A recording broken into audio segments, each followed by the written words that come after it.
The porch was still smoking when the sheriff's cruiser rolled up.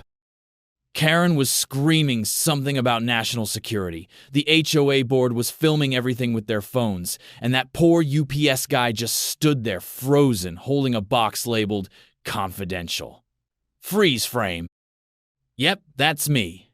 You're probably wondering how I got here, on my own porch, being told to vacate it by a woman whose biggest achievement in life is color coordinating mailboxes. And yeah, that's my Secret Service detail stepping out of the black SUV. When I moved into Willow Bend Estates, all I wanted was peace. After 30 years in federal service, the kind of work where you sleep with one eye open and your phone never really turns off, I just wanted a quiet porch, some sweet tea, and maybe a few sunsets before the arthritis really set in.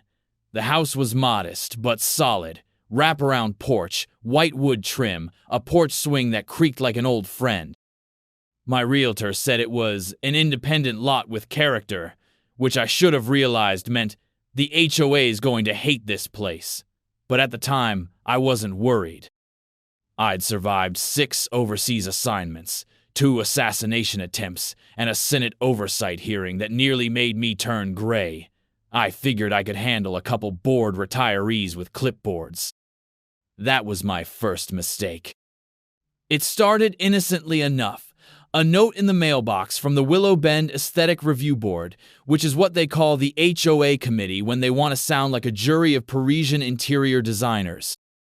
The note was printed on thick linen paper like a wedding invitation, but the tone was pure condescension. "Dear resident," it began. "During our recent Community Harmony walkthrough, we observed that the north-facing section of your porch railing does not conform to the approved design standard." I read it twice, thinking they must have sent it to the wrong address. The railing? You mean the thing that stops folks from falling into my azaleas? That's a problem now? The note ended with a not-so-subtle warning. Please submit your demolition plan to the board within 14 days to avoid further action. I laughed, shook my head, and tacked the letter to the fridge with a magnet shaped like a revolver. The only demolition plan I had involved a whiskey glass, and forgetting that letter ever existed. Karen Mitchell had other plans. She was the HOA president, self-appointed guardian of community harmony, and the kind of person who described herself as blunt but fair right before ruining your day. She was the one who'd written the letter I found out later, same florid language, same passive-aggressive flourishes.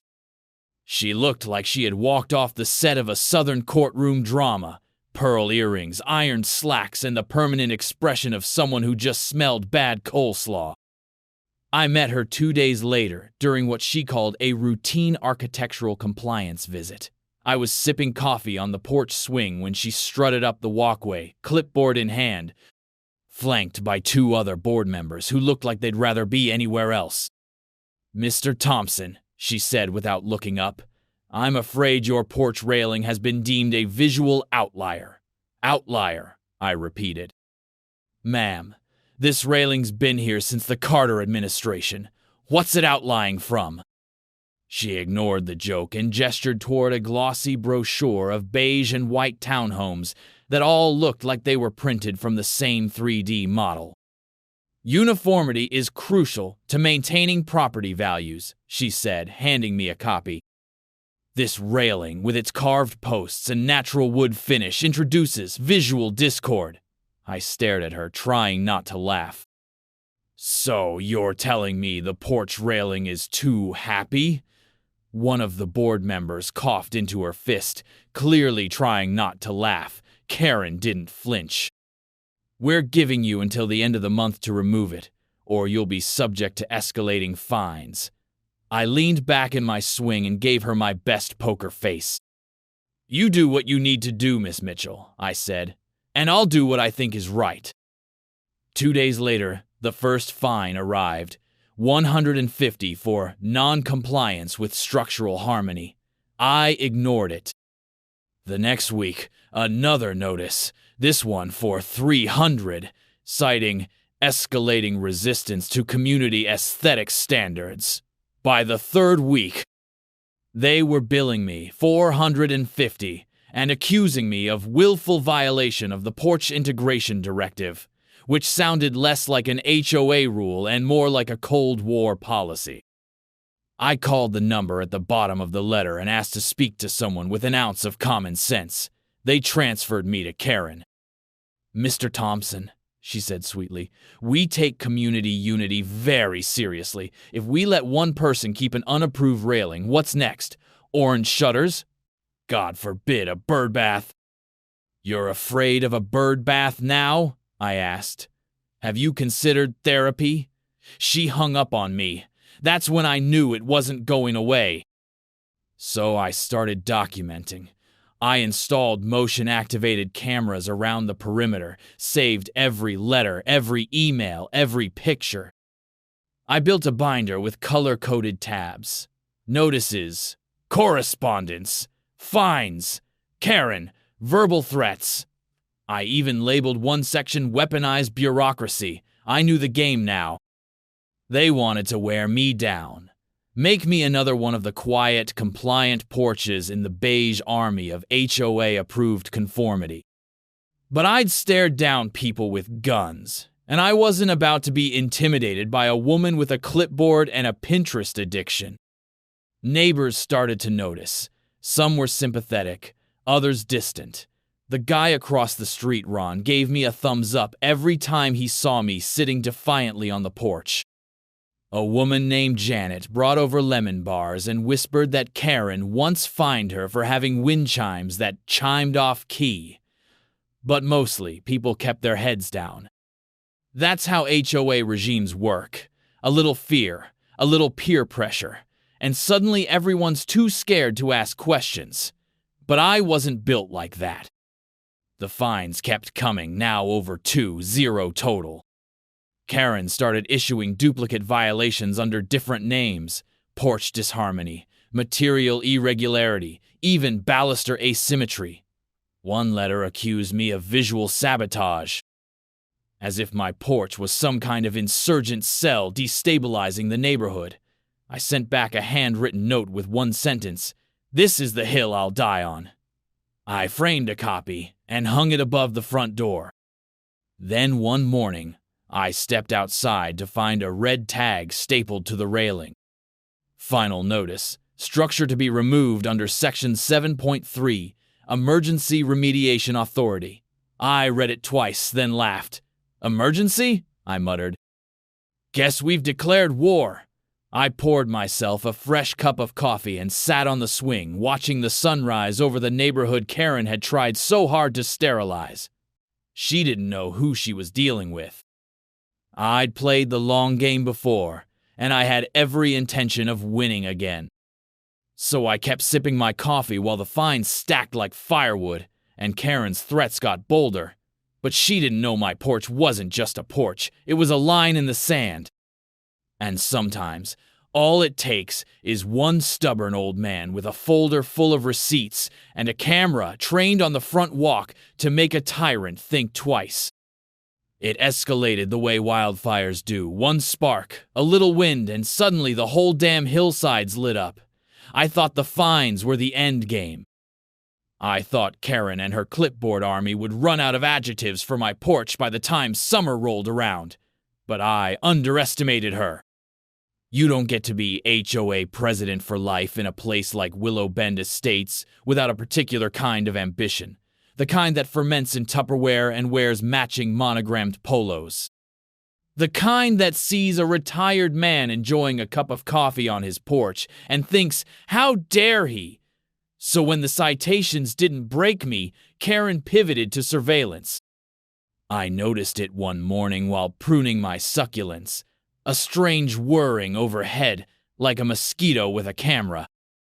I looked up and spotted it. A sleek, black drone hovering just above my roofline, its little red light blinking like a wartime warning. I followed it with my eyes as it drifted in slow, mechanical arcs around my porch, pausing every time I moved. At first, I figured it was some kid's toy, until it returned the next morning. And the next, I caught it on video, buzzed right up to my wind chimes, the copper ones Sarah gave me before she passed, and then zipped back to hover directly outside my bedroom window, subtle as a heart attack. The next HOA notice came with a time-stamped photo of those wind chimes and a stern warning. Auditory disturbances in violation of Regulation 5.6. Noise-producing decor above 45 decibels. They fined me $75. I recorded a video of myself gently tapping the chimes and holding a decibel meter up to them. 26.3, if you're curious. About as loud as a whisper in a library. But facts didn't matter to Karen. The following week I was cited again, this time for unapproved stationary hazards due to my potted rosemary and basil sitting 2 inches past the inner edge of the porch. The citation called them trip obstructions, posing a safety risk to delivery personnel. That same day, I got a violation for an unauthorized avian deterrent because a plastic owl I'd had for years was suddenly aggressive in appearance. But it wasn't until I checked my security footage that I realized things were getting truly unhinged. Around 2:12 a.m., 3 HOA board members crept onto my porch like raccoons in church clothes. One held a tape measure, another a clipboard, and the third had a flashlight with a red lens like they were prepping for a tactical raid. They measured the height of my railing, then the distance between my swing posts. One of them took a photo of a small crack in the concrete by the steps that had been there longer than any of them had lived in the neighborhood. I watched them, slack-jawed, as they tiptoed around my property like they were defusing a bomb.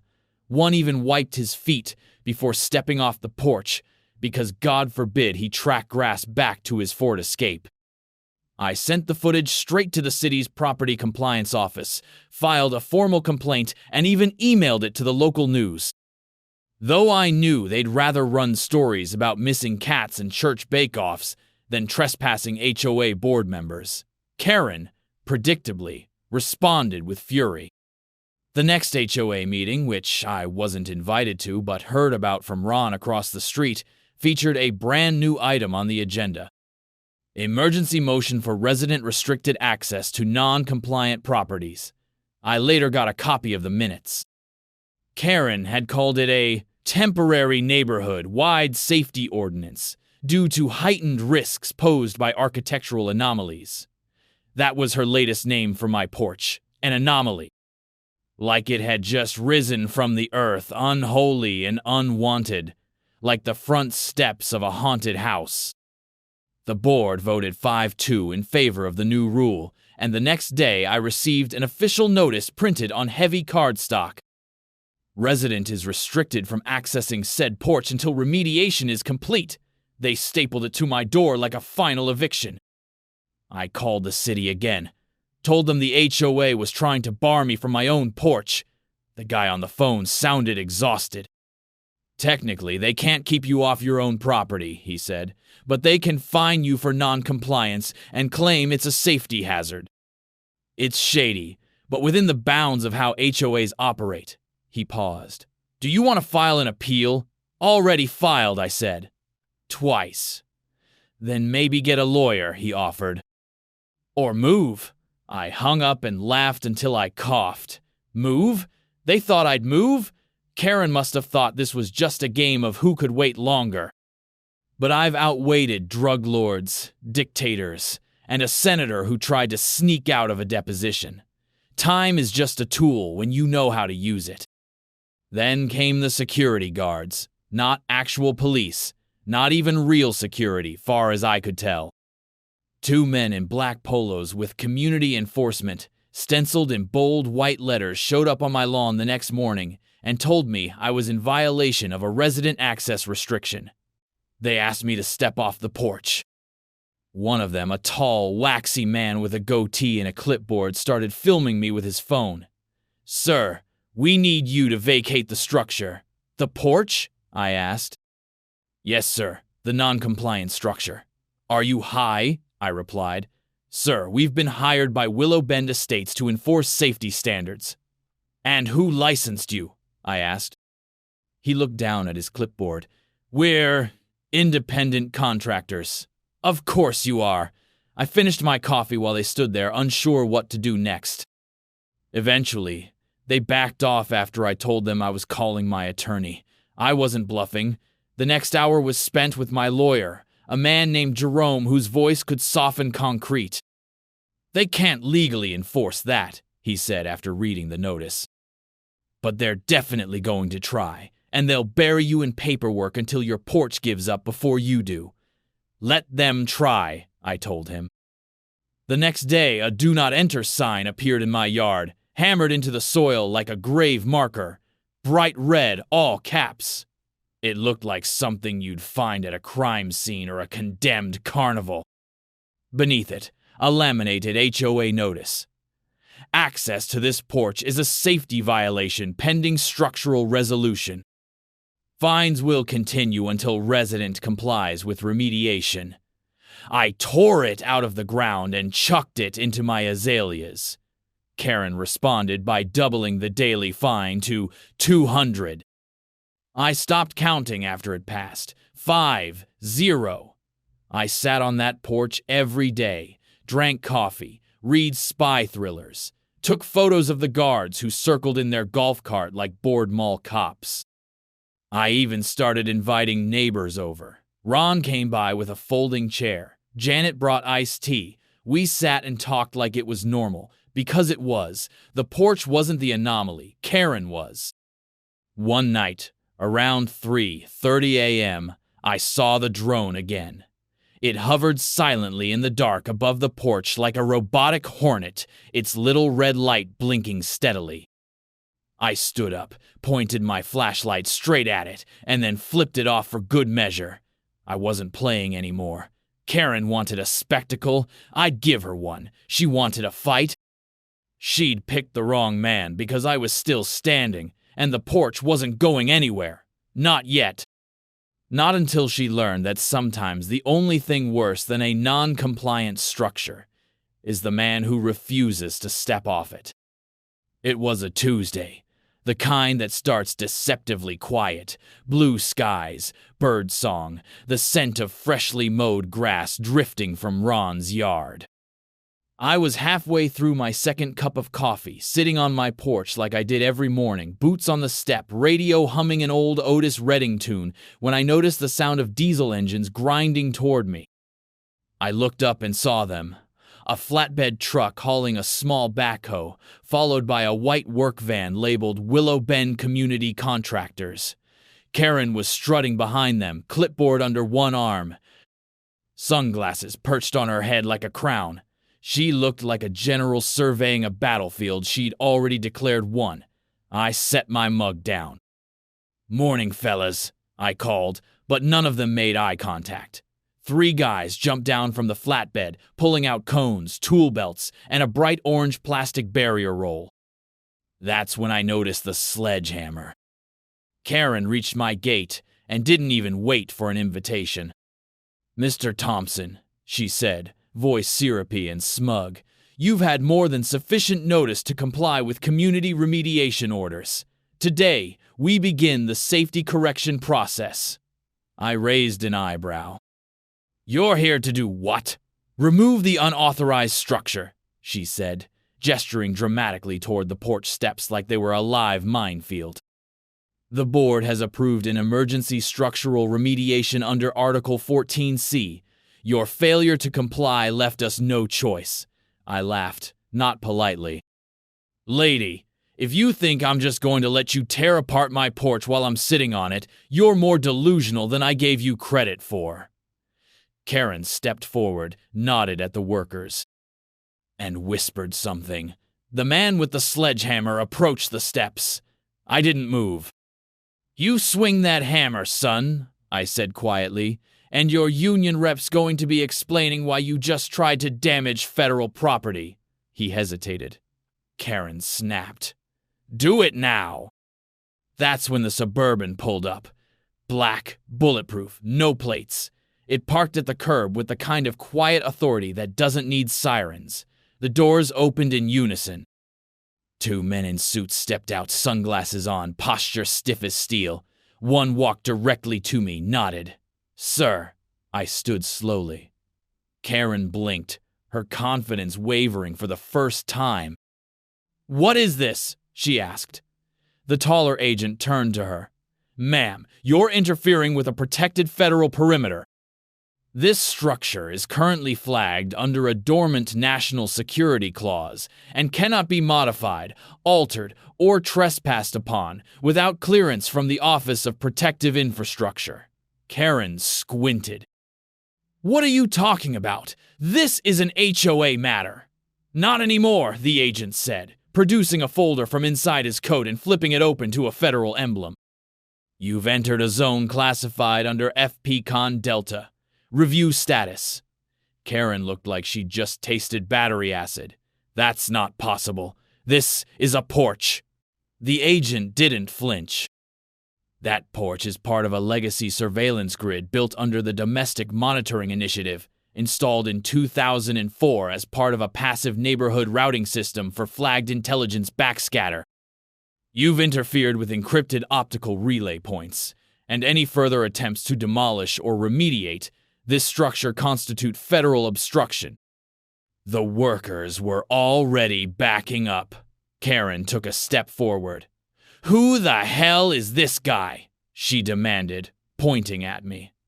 I smiled, finally, not the polite smile. The "you should have checked before you started" this smile. "Ma'am," I said calmly, "you've been barking up a very dangerous tree." Her face twisted. "You're not law enforcement anymore." "No," I said, "but I still hold a Tier 1 reactivation clearance. And that porch you hate so much, it's not just a porch.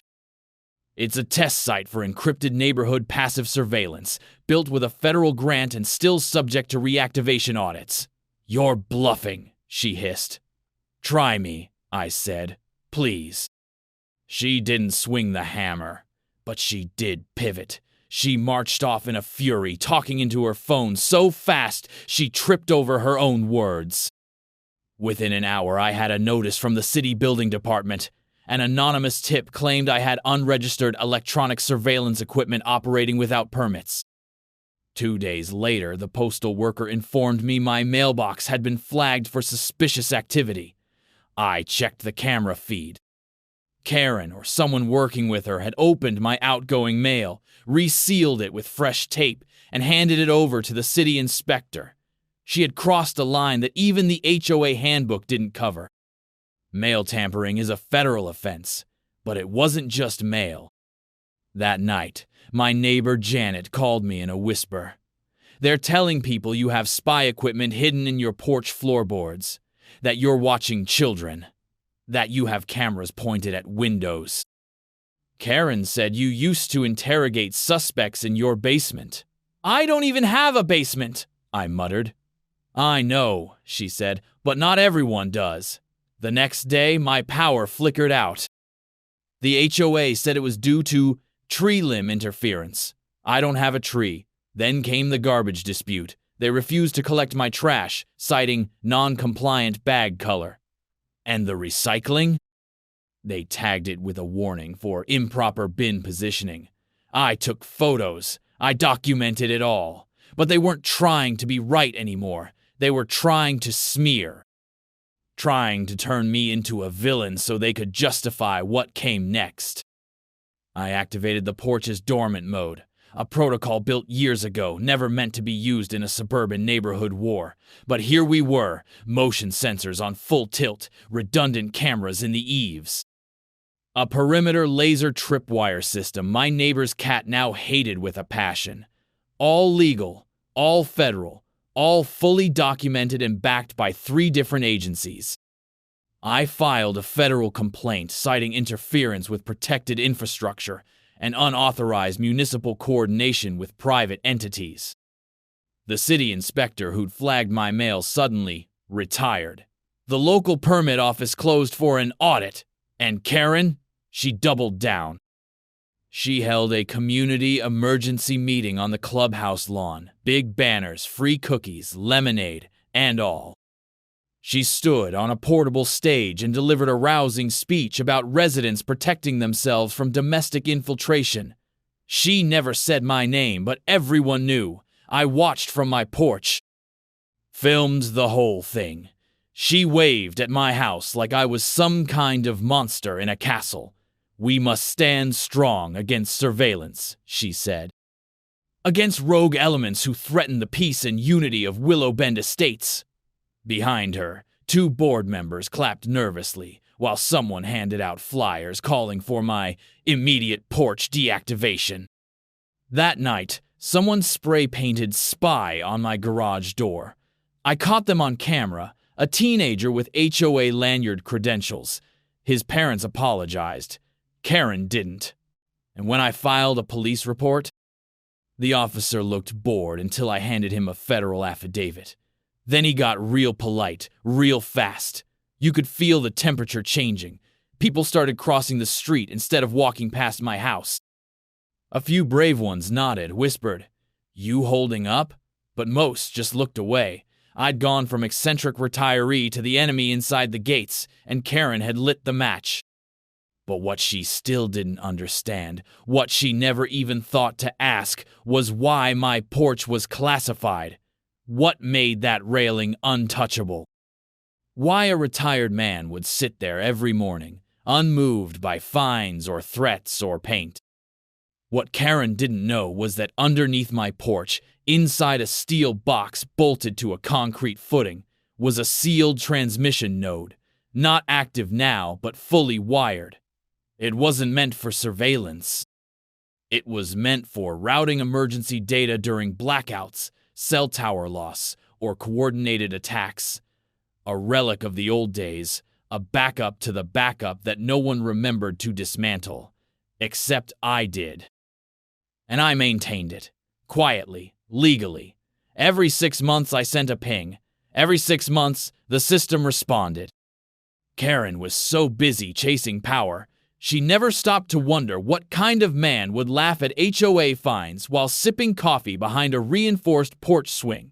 She just saw a railing she didn't like. But what she actually did was declare war on a node in a federal network. And now that war had gone public. My porch had become more than a structure. It was a symbol, a flashpoint.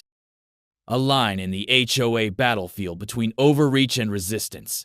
And thanks to Karen's obsession, that line had now been crossed, loudly, publicly, legally. The porch wasn't coming down. Karen was. It wasn't vengeance I wanted, not at first. I just wanted to sit on my damn porch in peace. But Karen had made that impossible. She crossed lines you can't uncross. She weaponized an HOA against a homeowner, and worse, she did it with the smug confidence of someone who thought the rules didn't apply to her. That was her mistake. Because I'd spent decades enforcing the rules people like her thought they were too clever to follow. And now, it was my turn. The day after the fake community emergency meeting, I made 3 phone calls. One to my lawyer, Jerome, who'd been collecting receipts like they were baseball cards. One to my old contact at the office of the Inspector General.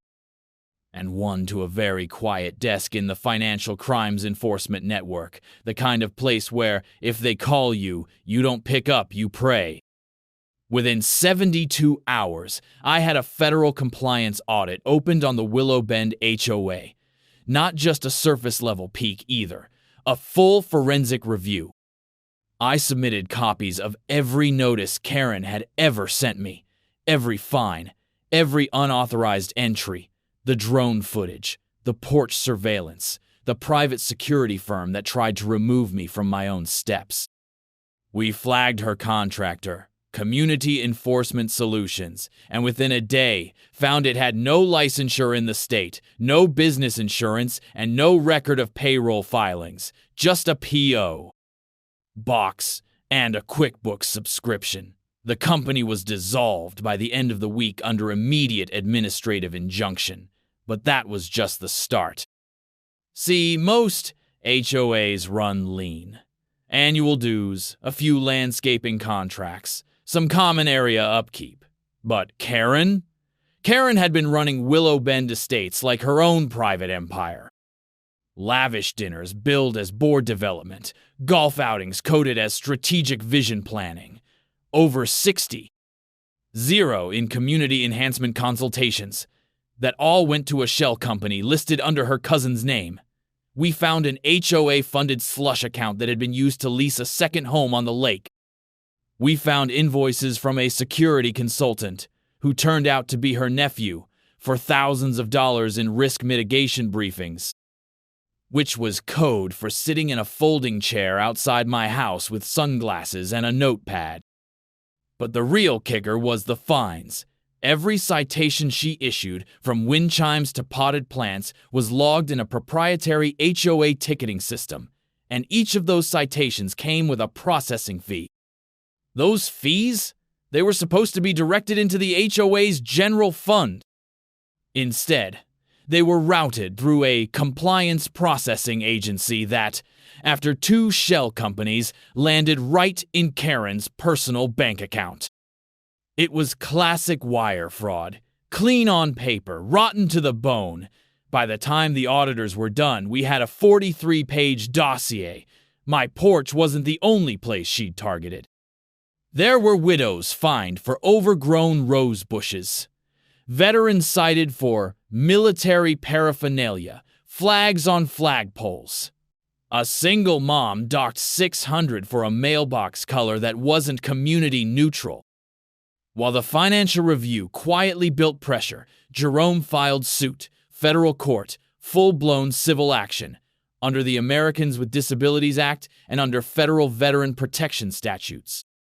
See, what Karen hadn't considered when she posted that no-entry sign and tried to evict me from my own front steps was that the porch wasn't just a leisure spot. It was where I did my recovery exercises. After 3 spinal procedures and a pair of knees held together by pins, that swing was how I got through the mornings.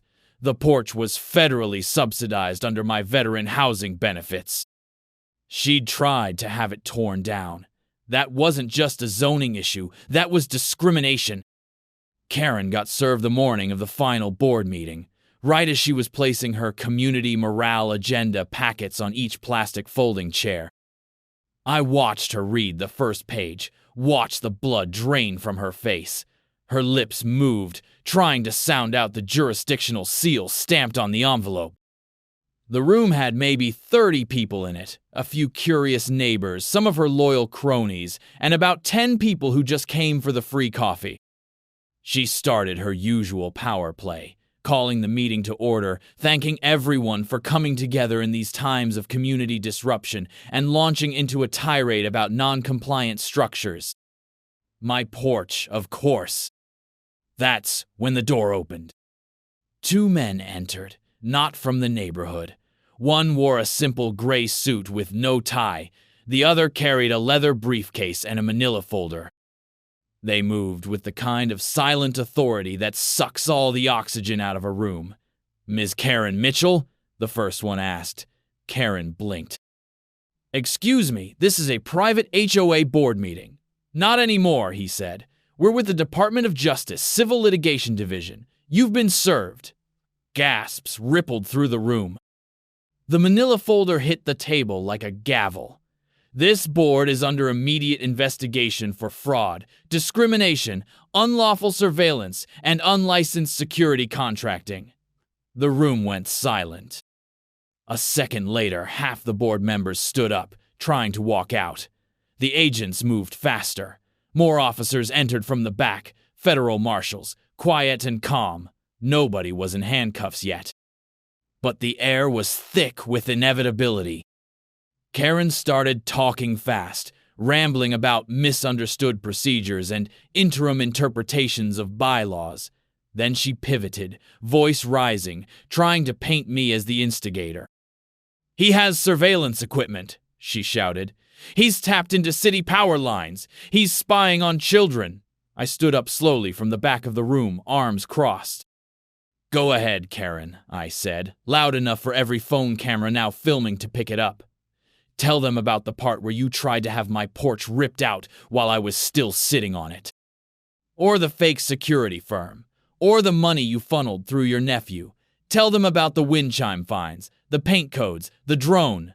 She shook her head, face pale. You set me up, she whispered.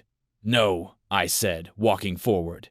You set yourself up. I just documented the fall.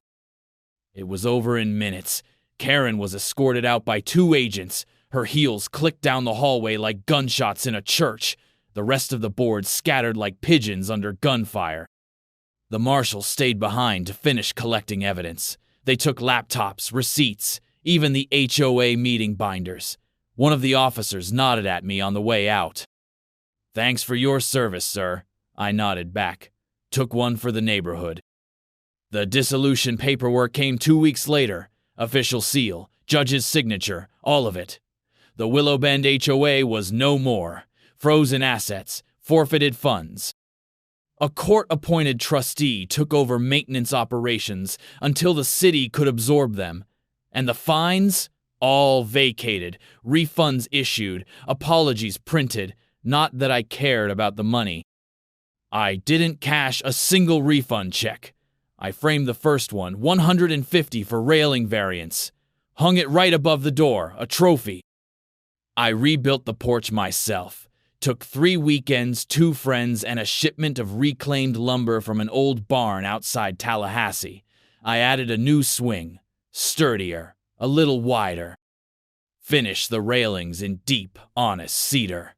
No beige, no uniformity, just wood, sun, and the creak of freedom. And just beneath the top step, I bolted in a small brass plaque. It reads, "This porch stood its ground. Willow Bend Estates, July 2023. The front line of freedom." These days, I sit there every morning. Just me, the swing, and a thermos of strong coffee. No drones, no fines, no security guards trying to talk tough with their name tags falling off. Just quiet, earned, not given. And every so often, someone walks by, slows down, and tips their hat. "Heard about what you did," they'll say. "Thanks for standing up." I nod. Because that's what a porch is for. Not just to sit on, but to stand your ground.